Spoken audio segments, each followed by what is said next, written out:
So Biden has another nominee for another position in his cabinet, and she's like a full-throated Marxist, and that's just not being like one of those old boomer cons that just want to label everything that they don't like as socialism or communism. No, this bitch like has Mao's little red book underneath her pillow every night when she goes to bed. Like, she's terrible, and she's being grilled today for her nomination for the banking committee, and Biden nominee Saule Omarova. She's a real looker too, by the way. We got pictures of her. Yeah, at least she has nice teeth, but she's got like an ET-shaped head. And before we get any more childish in her descriptions, she disowns her own words to bankrupt oil companies. It was just poor phrasing. Cool. That just kind of seems to be like a common line that runs through a lot of the other nominees that are on Biden's or in Biden's cabinet. Sorry, that they just want to remove the natural resource industry, which is kind of central to keeping things warm and running, at least in the interim. If you guys were going to go ahead and try to transition to anything, or at least we're on the road, but no, just shut it all down and just work with turbines or solar panels or maybe government regulation on how much power you can have every day. Cool, sounds great. But this is just poor phrasing. Saule Omarova, President Joe Biden's US Comptroller nominee, blamed poor phrasing when she called on bankrupt fossil fuel companies to tackle climate change. Ugh. Omarova, a Cornell law professor, of course she is, said she wanted to bankrupt fossil fuel companies to facilitate climate change policies for certain troubled industries and firms that are in transition. And here, what I'm thinking about is primarily coal industry and oil and gas industry, Omarova said. A lot of smaller players in the industry are probably going to go bankrupt in short order. At least we want them to go bankrupt if we want to tackle climate change, right? Fuck off. During her nomination hearing at the Senate Banking Committee Thursday, she blamed poor phrasing on her words. How could that be poor phrasing? She has a consistent theme throughout there. We want people to go out of business because McClouds. She's a dick. Asked by the Senate Chair Sherrod Brown, do you want to bankrupt natural gas companies? He is also a senator from Ohio, and that's pretty central to their economy, so you can understand why he's finally, for the first time, finding a backbone, since his background doesn't really play to that. Absolutely not. That was poor phrasing. Okay, good enough for me. John Tester, a Democrat from Montana, that doesn't seem to comply, who has expressed concerns about Omarova, asked her about her call to eliminate natural gas companies. Again, Montana natural gas, hand in hand. Tester said he had significant concerns with Omarova's positions. The comptroller nominee said her words were not well phrased. No, but I still believe in my underlying sentiments. It's just, I don't know, it could have been phrased better. Go fuck yourself. The Montana Democrat has voiced his concerns about Omarova's opposition to Economic Growth, Regulatory Relief, and Consumer Protection Act, which provided regulatory relief for small and medium-sized banks in the Dodd-Frank banking legislation. As you can see, Bill Cassidy, or I'm sorry, not Bill Cassidy, his counterpart, his much more based counterpart, John Kennedy, Republican U.S. Senator from Louisiana, had some very, very fun things to say and ask of stupid Omarova, asking her, I don't know if I should refer to you as professor or comrade, because this isn't the only thing we have to hang her on. Remember, she's going to be a part of the banking committee. She's going to be the comptroller, and she has concerns about Bitcoin because it's not under regulation by the government. Basically. So she claimed Bitcoin and digital currencies might undermine national security. How Cynthia Loomis, a Republican from Wyoming, we know in general how conservative Republicans from Wyoming are. The pro-cryptocurrency lawmaker asked Omarova during her Senate Banking Committee nomination hearing if she believed Bitcoin and other digital currencies undermine national security. Omarova said she worries that digital currencies undermine public policies, including national security. Why? Why do you think? Oh, do you think it undermines security? I would worry if all our financial institutions were up to some blockchain system. Why? Because you don't understand them? I think it's probably your job. You should get fucking familiar with it. Where various actors might be located in other countries, not particularly friendly to us, but friendly to you and your government? What are you concerned about? Control the functions of that system, or the functioning of that system. Cool. Despite Omarova's concerns, the United States is a #1 miner of Bitcoin in the world, meaning that there's little to worry about with other countries and private actors manipulating Bitcoin.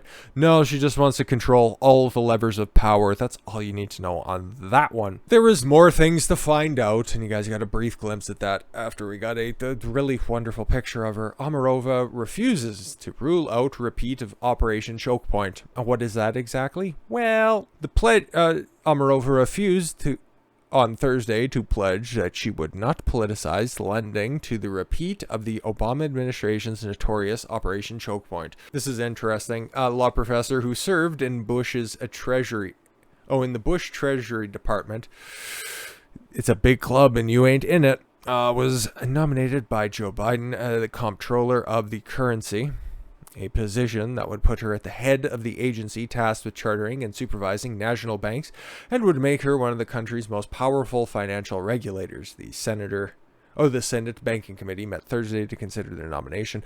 Will you pledge today to not repeat Operation Choke Point and politicize the banking industry by targeting socially optimal or suboptimal companies? Once again, Cynthia Loomis asked of her senator if confirmed as comptroller of the currency. I will make sure that the agency acts only within its legal mandate and performs its mission and does not step into the shoes of Congress and other policymakers who need to make the substantive decisions. That I can completely get on board with. Yeah, but if Joe Biden wants to reinitiate Operation Choke Point, are you going to go ahead and redo that? And it's like, no, maybe, I don't know. The non-answer was a response because the Obama administration believes that the Operation Choke Point was legal. Interesting.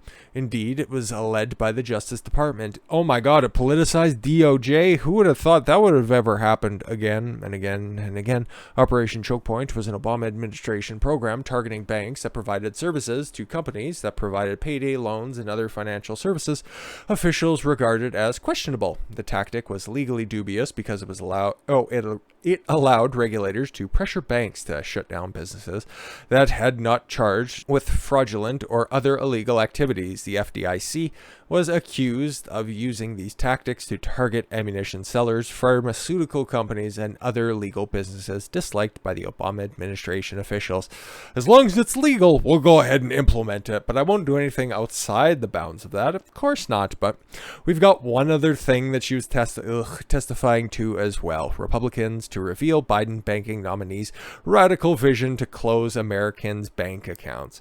She's going to be at the head of controlling currency, and she wants to close down American bank accounts.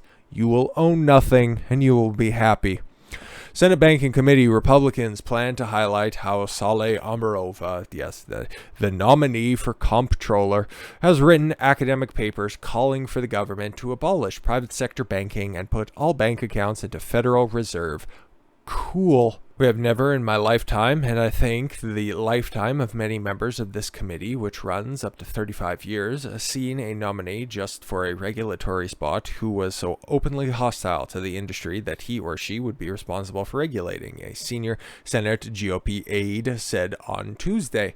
The aide said that we have a nominee who has openly talked about repeatedly forbidding banking and that entire sector of the economy. Why?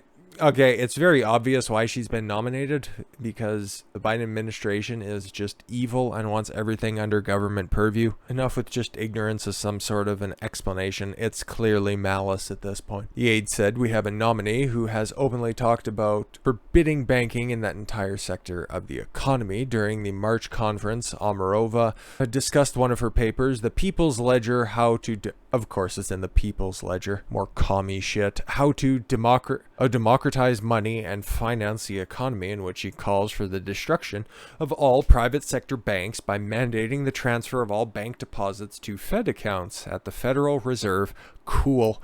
During her conference speech, she said there will be no more private bank accounts and all deposit accounts will be held directly at the Fed. Cool. Senator Steve Daines, a Republican from Montana, said Omarova supports the communist ideals, disqualifies her from the position. Sounds about right. Omarova said that she wants to see bankruptcy of companies, yes, of fossil fuel industries, which we've already talked about. A lot of smaller players in the industry are probably going to go bankrupt. No, it was just bad phrasing.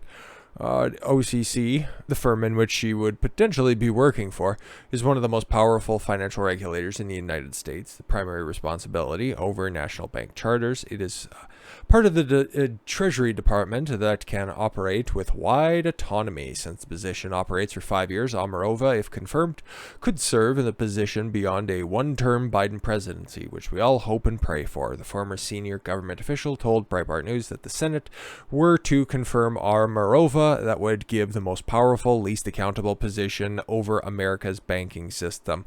Yeah, of course, that just seems to run completely true with the purview of the Biden administration. They promise one thing and deliver another. Oh, it's just paraphrasing. Meanwhile, you're just going to pull the fucking lever and nuke any sort of natural resource industry, all in the name of climate change, right? No, you just want to federalize all bank accounts.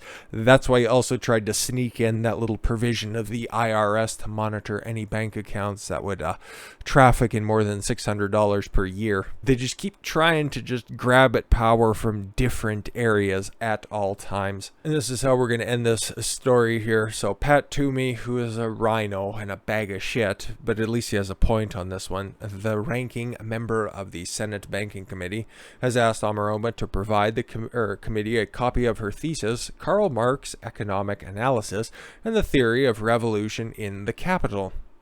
Omarova has not provided a copy of her 1989 Moscow State University thesis to the Banking Committee. I'm sure at that time is probably just poor phrasing, and it was 32 years ago at this point, so what do you need to know about all of that other stuff? It's not like she hasn't firmed up any of her positions and hasn't refined any of her takes to act a little bit more in the shadows and not be so obvious and open with her position on things. But she's just gonna have a small position within the Fed and then just try to regulate everything. So yay. Ugh, God, this is gonna suck going into the future. But let's talk about something a little bit less inflammatory, like open racial discrimination by a major media outlet. With that said, I thank you all very much for the gift of your time. I've been Don Consuelo. I want you to follow your gut and get after it. Take care, everyone.